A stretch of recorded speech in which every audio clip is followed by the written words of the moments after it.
Hello, good afternoon, future top notchers. This is teacher Suzette Ancheta. You can call me Ma'am Zet. So welcome to the second part of our general science lecture series. So we will be discussing 15 items again today. And this will all be about the most common concepts that are covered in your Gen Ed board exam. So I hope you stay with me until the end of the lesson. This will take about 45 minutes to an hour. Okay, so just like me, you can also top your board exam. Okay, so samahan ng dasal ang effort sa pagre-review, makakapasa at magtatap. Tiwala lang. All right, so without further ado, let's start with question number 1.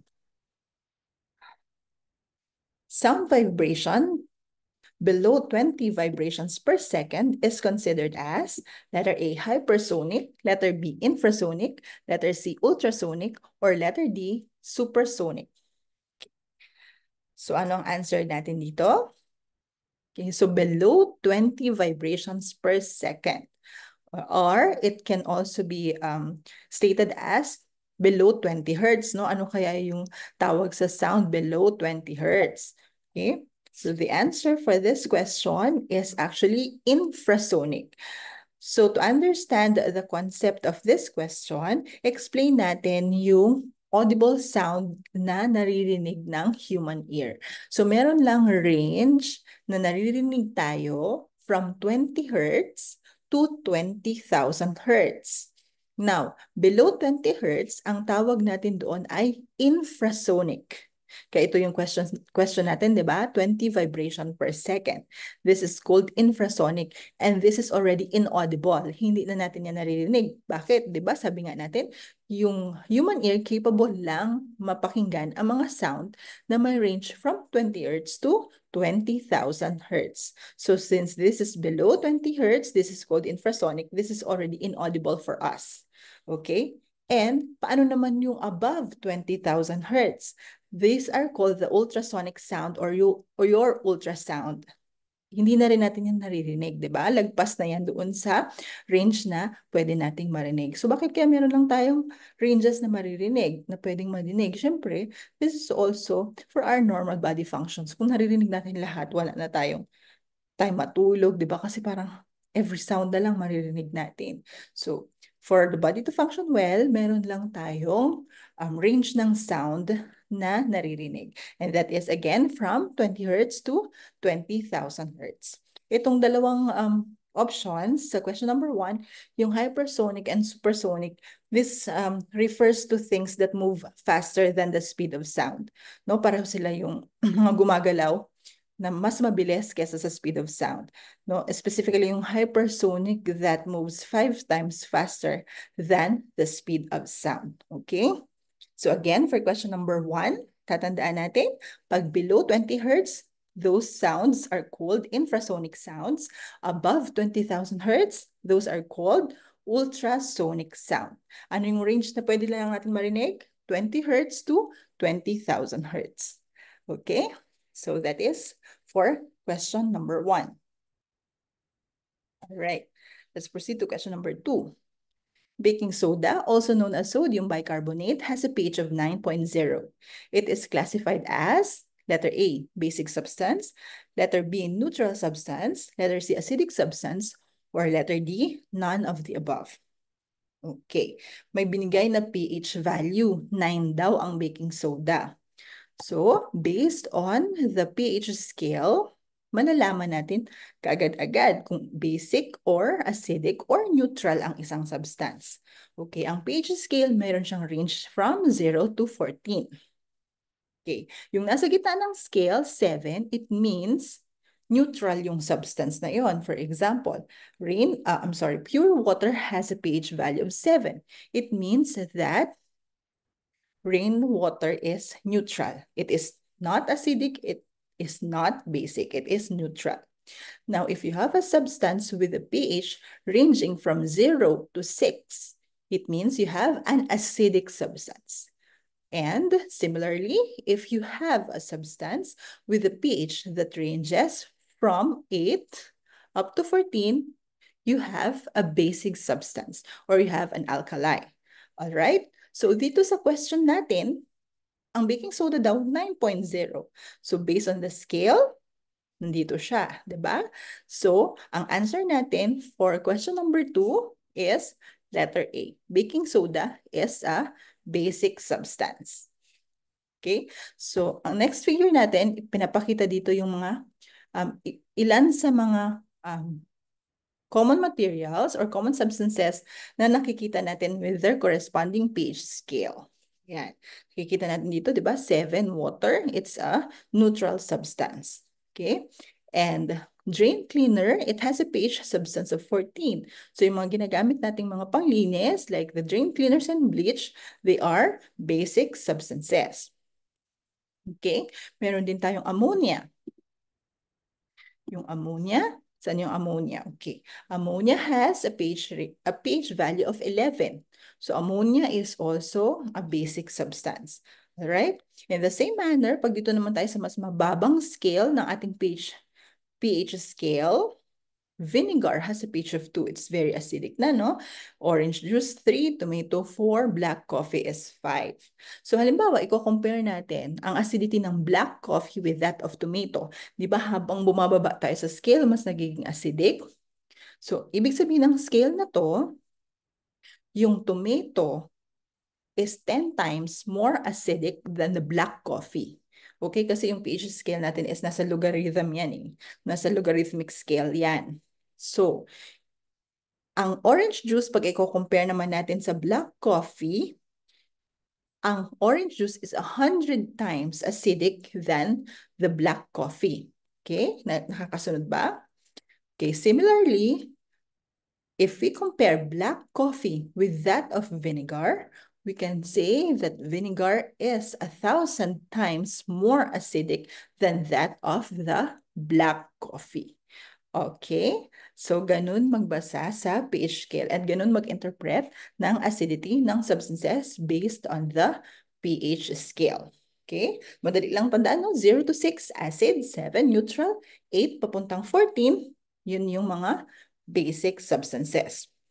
So, ang blood pH natin is actually slightly basic. Ang dugo sa ating katawan, may pH range siya na from 7.35 to 7.45. Yung normal clean rain, 5.0 to 5.5. So, acidic na siya in nature, no? Pero meron pa rin tayong mas acidic na ulan, yung tinatawag natin acid rain. This has a pH value of 4. So, very acidic na, no? Yung acid rain na-form yan if the rainwater combines with pollutants such as sulfur dioxide and nitrous oxides. Okay, so next slide naman, these are some characteristics or properties of acids and bases. You can go through all of this. Basahin nyo lang, no? Para ma-familiarize kayo sa properties ng acids and bases. But for the science majors, mas naliman natin yung pag-aaral dito ha sa acids and bases. So, ano yung gini-give off ng acid kapag nasa solution siya, di ba? Those are protons or the hydrogen ions. Yung mga bases naman, hydroxide, okay? So, sa mga science majors, mas laliman natin yung pag-aaral tungkol dito. Hopefully, makagawa din ako ng lecture for science majorship, no? Habang hindi pa ako nanganganak. Alright? Okay. So, and another one, huwag natin kalimutan yung laging tinatanong. How do you classify a substance when the red litmus paper turns into blue? The red litmus paper turns to blue, that would be basic. If the blue litmus paper turns red, it is considered an acid. Okay?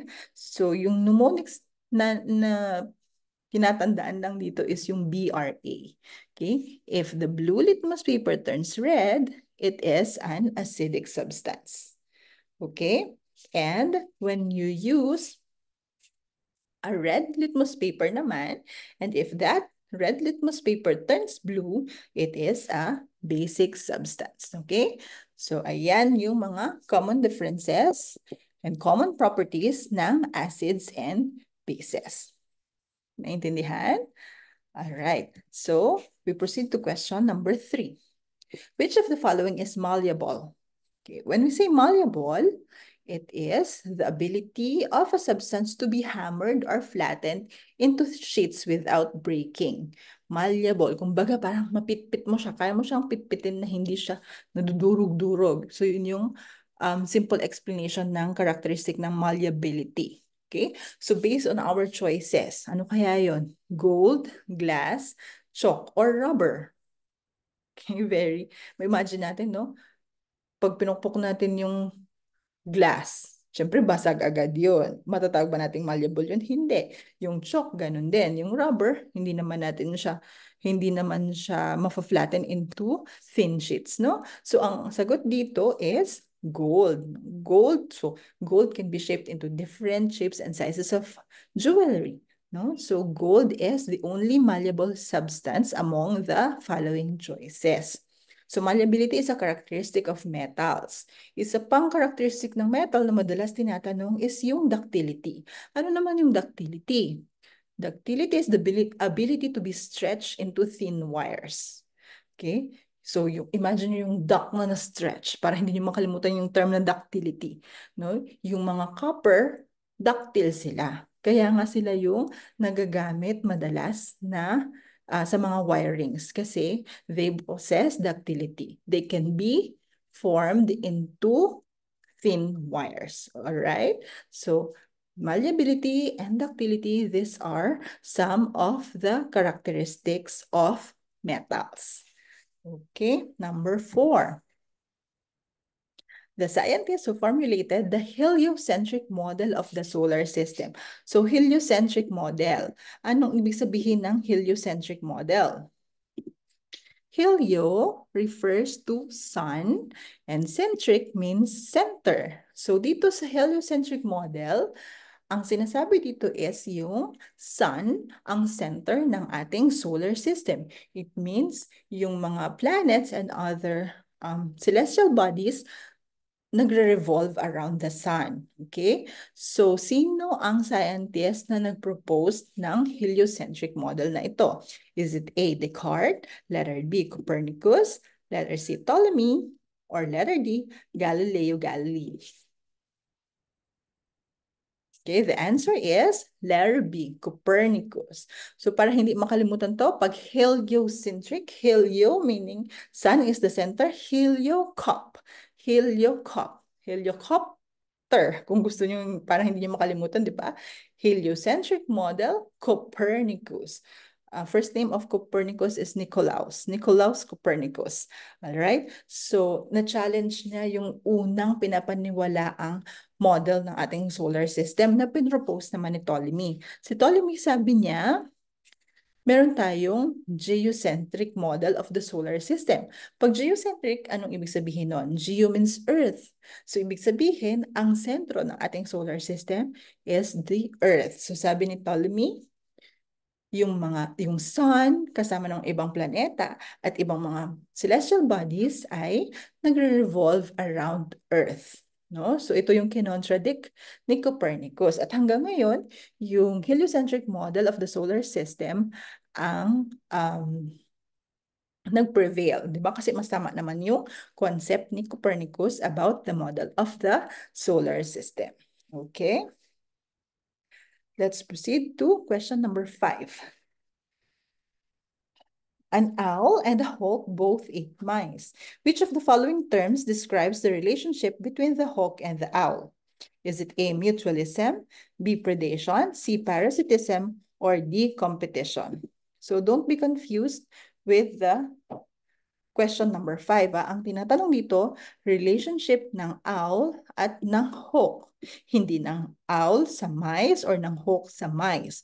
So ano yung relationship daw na nag-exist between the owl and the hawk in this example?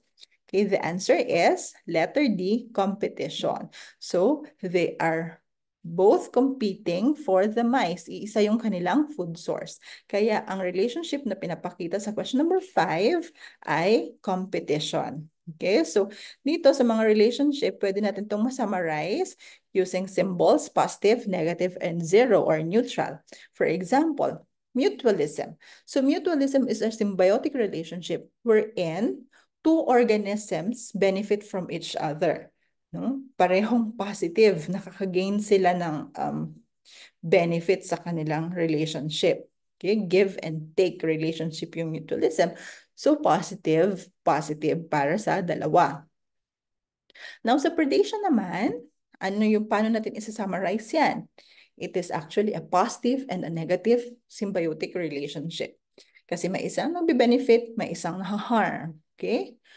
Yung predator, yung dominant species sa relationship na to, siya yung nagbe-benefit kasi siya yung nagko-consume doon sa organism na tinatawag nating prey, di ba? Kinakain niya yung prey. So, negative yun para sa prey, positive yun para sa predator. Okay? Next is parasitism. So, sa parasitism, again, this is positive and negative relationship. And yung dalawang organisms na involved sa parasitism, tinatawag nating host and parasite. So, sino ang nagbe-benefit and sino ang harm? Ang parasite ang nagbe-benefit. And then, yung host naman, yung naha-harm. So, positive para sa parasite, negative naman para sa host. Okay? How about competition? Ano naman kaya? Paano natin isa-summarize itong relationship na to? Para sa competition, it's a negative-negative relationship. Bakit negative-negative? Kasi pareho sila ng food source, right? So, there will come a time na magiging limited or even mawawala yung kanilang food source. Okay? Food source or nutrient source, ibig sabihin, magiging detrimental para sa dalawang species. Yung ganong klase ng relationship. Okay? So let's take a look at some examples. And let's try to answer what type of relationship is being shown in the questions. Okay? Number 1, an avocado tree planted beside a sampaguita. So an avocado sa tabi ng sampaguita, meaning nasa isang space sila, nakatanim sila sa isang space, meaning they compete for the same nutrients in the soil. Therefore, the relationship is competition, negative-negative relationship. Okay, another one, an orchid in a mango tree trunk. Ano kaya ito? May nagbe-benefit ba? May naha-harm ba? May walang effect ba? Okay. An orchid in a mango tree trunk is exhibiting a relationship called commensalism. So zero and positive. Zero means no effect. Neutral lang sa isang participating organism. So hindi naapektuhan ang mangga. Pero yung orchid, may benefit siyang nakukuha, kaya merong positive sign tayo dyan kasi meron siyang natitirhan, di ba? Doon sa trunk ng mango. Alright? Next, butterfly and flower. So ano maiisip natin dito? Pollination ito. So ano kaya ang relationship? Butterfly gets nectar or food from the flower, and then at the same time, yung flower nagbe-benefit din sa butterfly and other insects kasi it helps in the process of pollination. So positive, positive, ano nga ulit yun? Mutual. Diba? Mutual. MU sila, meron silang mutual understanding, may mutual benefit silang nakukuha sa relationship. Give and take yun. Okay? Next. Fungi releasing enzyme to inhibit bacterial growth. Ano kaya ito? So, ang fungi releasing enzyme, walang effect sa fungi. Pero nai-inhibit niya yung growth ng bacteria. Meaning zero and negative relationship. So wala pa tayong ganung example, no? Zero and negative relationship that is actually called amensalism. So in amensalism, one organism is not harmed, it's not benefited, neutral lang. Pero yung anong epekto niya sa isang organism? It harms the other organism. So negative, zero and negative relationship, that is amensalism. Okay, lagi itong lumalabas ha, na concept na to. So remember the definition or the description of each of the relationships. Okay, we proceed to question number 6. Water break muna. Excuse me, hinihingal ang buntis. Okay. I'm in my 5th month today, so medyo malaki na yung aking tummy. All right. So number 6, organic matter from dead plants and animals are returned to the soil by the action of A, decomposers, B, autotrophs, C, producers, or D, heterotrophs. So sino kaya ang recyclers ng ating environment? Sino ang nagbabalik ng nutrients sa soil pag namatay ang plants, animals, or other organisms? So this is very basic question, no? The answer is decomposer. Sometimes kung walang decomposer sa choices, pero merong saprotrophs or saprophytes, you may also answer saprotrophs or saprophytes kung walang decomposer sa choices. Okay, so i-discuss natin itong autotrophs. Auto means self. So itong namang suffix na trophs, this refers to nourishment, nutrition, something referring to food. So when we say autotrophs, they are organisms that are capable of producing their own foods. Food, for example, plants, some bacteria, and some species of algae. So they are capable of creating or making their own food. Okay? So some of the autotrophs, hindi nga from sunlight yung kanilang ginagamit, no? May tinatawag tayong, meron tayong kasing photosynthetic autotrophs, meron tayong chemosynthetic autotrophs. So maraming classification yung mga autotrophs, no? Sa mga science majors, alam nila yan. Okay. Pero in simple explanations, yung autotrophs, they are organisms that are capable of making their own food. Okay? So, ibig sabihin yung producers, so it is synonymous to autotrophs, no? They can produce their own food. Okay, pag heterotrophs naman, hetero, the prefix hetero means others. So they rely, they cannot make their own food.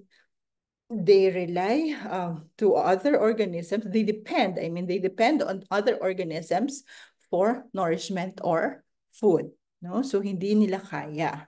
So tayo, for example, we are heterotrophs, we are omnivores. We do not make our own food. No, we rely in food sources. We can eat either plant or we can eat either animal. That's why we are considered as omnivores. Okay, we will discuss the definition of, although alam nyo na siguro yun, no? Pag sa ibang mga series natin. Yung herbivores, omnivores, carnivores, ganyan. Okay? So, ngayon pa lang pwede nyo nang basahin yung tungkol sa concept na yan. Okay? By the way, ang decomposers, pwede yan. Ano yung mga example ng decomposers natin? Meron tayong mga fungi, pwede. Diba? Meron tayong mga microorganisms, bacteria. Meron din tayong mga tinatawag na detritivores. Ano ba yung mga example ng detritivores? Meron tayong mga earthworms, meron tayong tinatawag na dung beetle, ano pa? Some species of crabs, they are also called detritivores. So they are kinds of decomposers. Okay, we proceed to question number 7. This is the field of physical science that deals with the study of earthquake waves. Is it A, meteorology, letter B, astronomy, letter C, seismology, or letter D, geology? So alin ditong field ang nag-study about earthquakes? Okay. So again, you can check the prefixes, di ba? Lahat ng logy, it means study of, di ba? Study of, no? And yung seismos na prefix, this actually refers to earthquake. The answer for number 7 is seismology. The study that deals with earthquake waves is called seismology. So let's discuss the other options.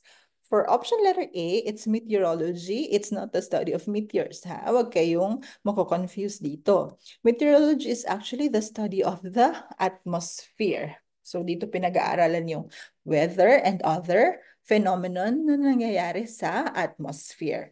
Okay, that is the science of meteorology. Next, astronomy naman. So this deals with celestial objects. And for geology, Geo is Earth. So this is the study of Earth's structure, composition, and the processes that shapes the Earth's surface. Okay. You can take a screenshot or you can repeat the video if in case gusto nyo ma-master yung mga concepts. Okay, number 8.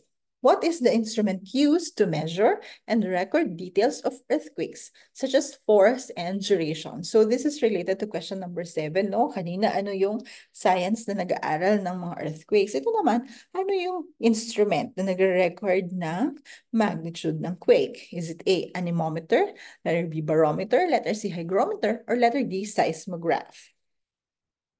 Very obvious, it is the seismograph. So ano naman yung anemometer? Anemometer measures the wind speed. And pag sinabi natin barometer, this measures the air pressure, while the hygrometer measures the humidity or the moisture content in the atmosphere. Okay. Screenshot. All right. We proceed to question number 9.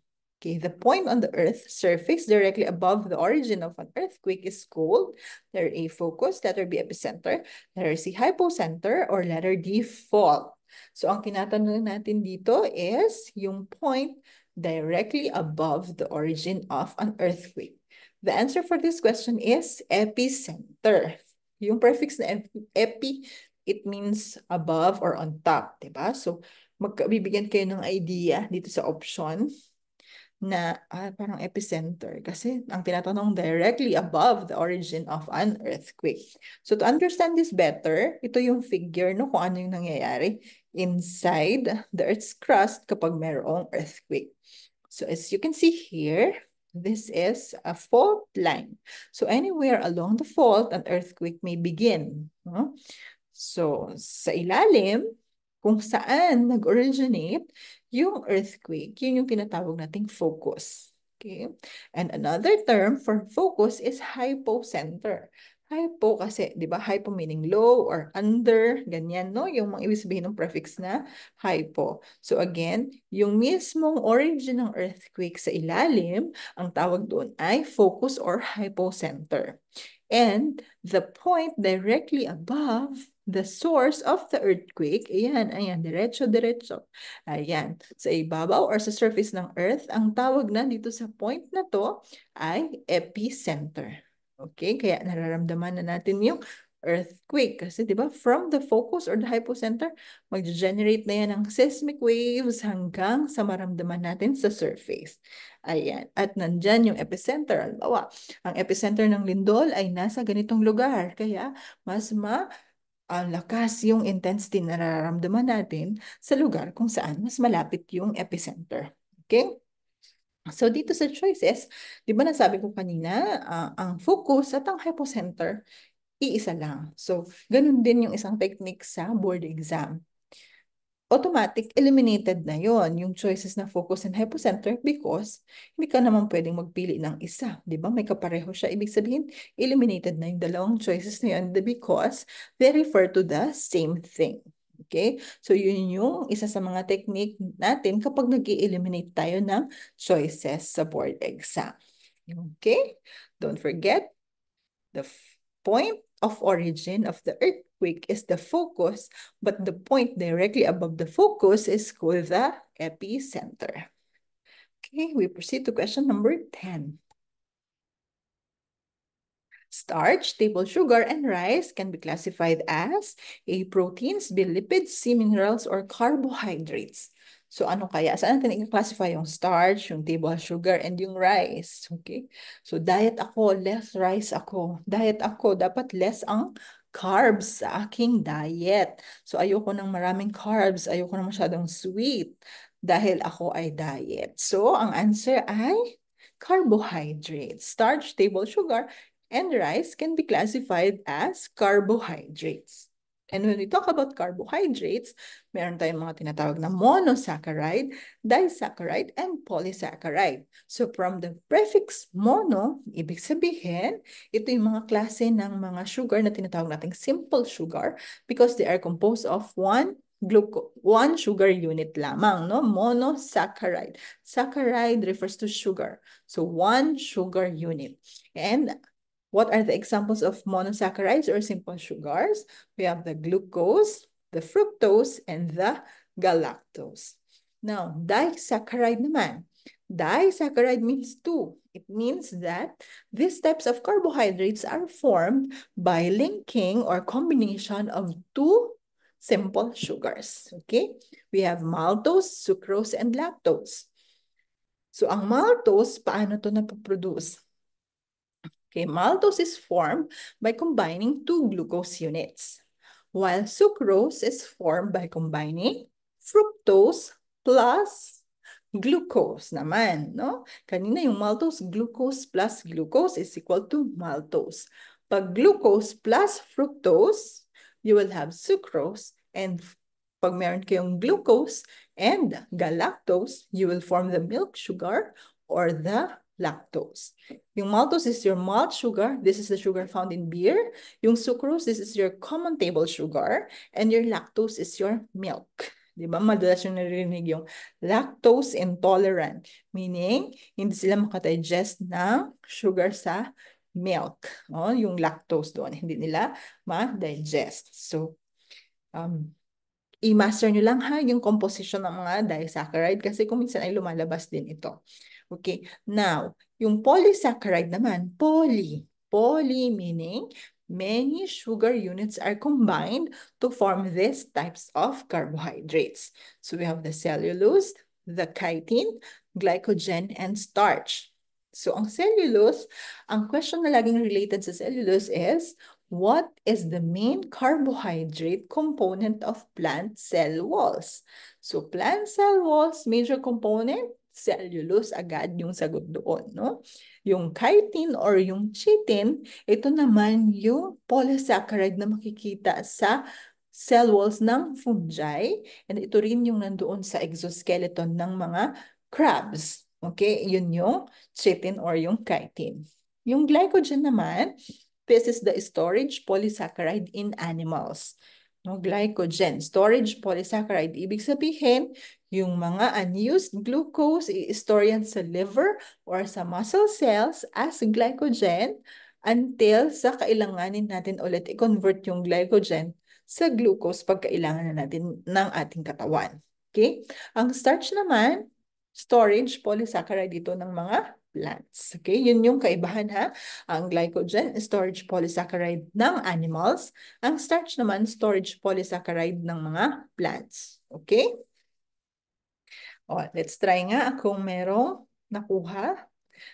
Try natin to. Disaccharide composed of two glucose units. Glucose plus glucose, this will form maltose. Correct.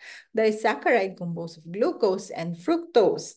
G plus F, glue plus fru, that would be sucrose or your table sugar. Next, glucose and galactose. Glucose and galactose, this will form your milk sugar or your lactose. Okay, next question. Storage polysaccharide in plants.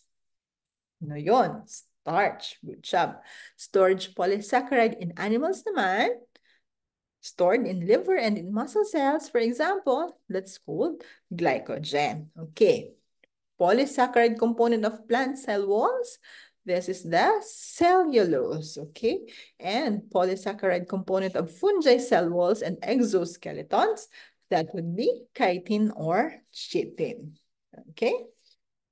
Ayan na yung summary ng mga diniscuss ko kanina. You can take a screenshot of this one para maulit natin. Make sure lang ha, yung mga in-screenshot nyo, binabalikan nyo, no? Kasi minsan picture ng picture lang sa mga discussion, di ba? Sulat lang ng sulat, hindi na nababalikan. Kaya hindi nagkakaroon ng mastery. Alam nyo ba sa board exam, kailangan ma-master nyo talaga yung mga concept. No? Kaya, kahit na nabasa, narinig, nasulat, mas maganda yung ganun, di ba? Learning by doing, no?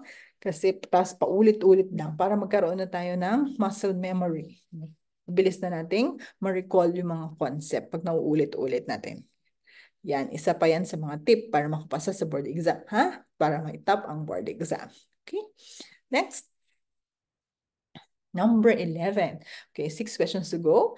A lot of seismic activities happen in countries located in the A fault belt, B Pacific Trench, C continental crust, or D circum-Pacific belt.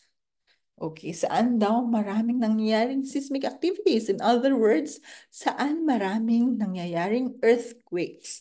So the answer is the circum-Pacific belt, and sometimes this is also called the Pacific Ring of Fire. So maraming seismic activities dito. Actually, 90% of the world's earthquake happens along the circum-Pacific belt or Pacific Ring of Fire. Bakit siya tinawag na Pacific Ring of Fire? Kasi ito yung area na it is made up of a chain of very active volcanoes. Kaya maraming earthquake dito, no? Ang Philippines is located along the Pacific, in the Pacific Ring of Fire or in the Circum-Pacific Belt. Kaya marami din tayong nararamdamang mga earthquake. Okay? Next question, number 12. After the Earth completes one revolution, we experience A season, B year, C month, or D day. Okay ha? Tandaan ang tinatanong. Anong tinatanong? One Earth revolution. Pag nakakomplete ng, ano ba yung revolution? Saan umikot yung Earth? If the Earth completes one revolution around the sun, so we experience a year or 365 and 1/4 days. Yan, no? Kaya, may na-experience tayo ng leap year after 4 years, no? Kasi yung 1/4 na sobra. So, mabubuo natin yung isang araw every 4 years. Kaya meron tayo leap year every 4 years. Paano naman nagkakaroon ng season? Ang season ay nangyayari kasi nakatilt yung Earth, no?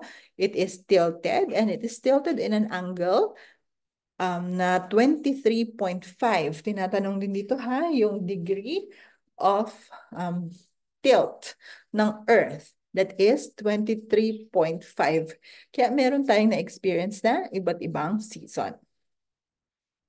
Okay, yung month naman, this actually refers to the one complete moon cycle, no? Pag nadaanan na no, moon yung 8 phases ng lunar cycle, yun yung bumubuo sa isang buwan, no? From new moon hanggang sa first quarter, hanggang sa full moon, third quarter, pabalik sa new moon, that would be comprising of 29.5 days or one complete lunar cycle. That is approximately a month. All right? And yung day, this is one complete Earth rotation naman, no? 24 hours. So yung isang revolution, 1 year. Yung rotation naman, it's 1 day. All right? So don't get confused with that one. Season, dahil merong nakatilt yung Earth, 23.5. Yung month kapag na-complete yung isang lunar cycle. And yung day naman, one complete Earth rotation or 24 hours. Okay? We proceed to question number 13. In how many days does the moon complete one revolution around the Earth? So ilang araw kaya umiikot ang buwan sa ating planetang Earth?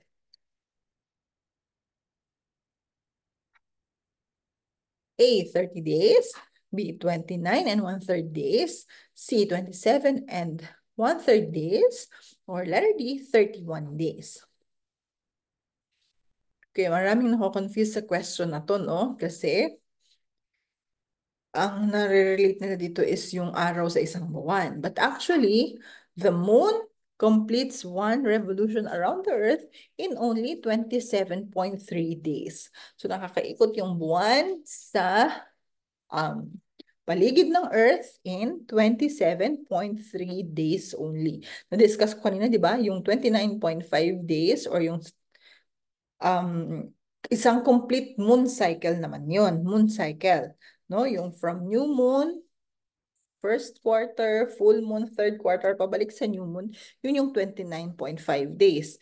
Pero pag ang tinatanong, complete revolution ng moon around the earth, ang answer lang dun is 27.3 days. Okay? Next, number 14. Second to the last question, which is not a simple machine? Letter A, lever. Letter B, pulley. Letter C, fulcrum. Or letter D, inclined plane. So, alin dito yung hindi simple machine? Okay, ang mga machine ginagamit natin, di ba? To modify the force and magnitude of work para mas mapabilis yung ating trabaho, di ba? So, alin dito ang hindi ko consider as simple machine? The answer is letter C, fulcrum. Hindi simple machine ang fulcrum. It is only a part of a simple machine. Part lang siya ng lever. Di ba? It is the bar or the portion of the lever where it is the parang supporting bar or supporting element of the lever. Gaya yung sa gunting, di ba? Saan yung fulcrum doon? Yung screw sa gitna, that is the fulcrum. Or yung pag yung siso sa may playground, yung board sa gitna, yun yung pinaka-fulcrum ng lever na yon. Okay, so hindi simple machine ang fulcrum, instead it's just a part of the lever. Okay, just a quick recap, ano yung mga examples ng ating mga simple machine. So, ayan, meron tayong inclined plane. Ito yung kanyang application. Aside from the inclined plane, we have the wedge.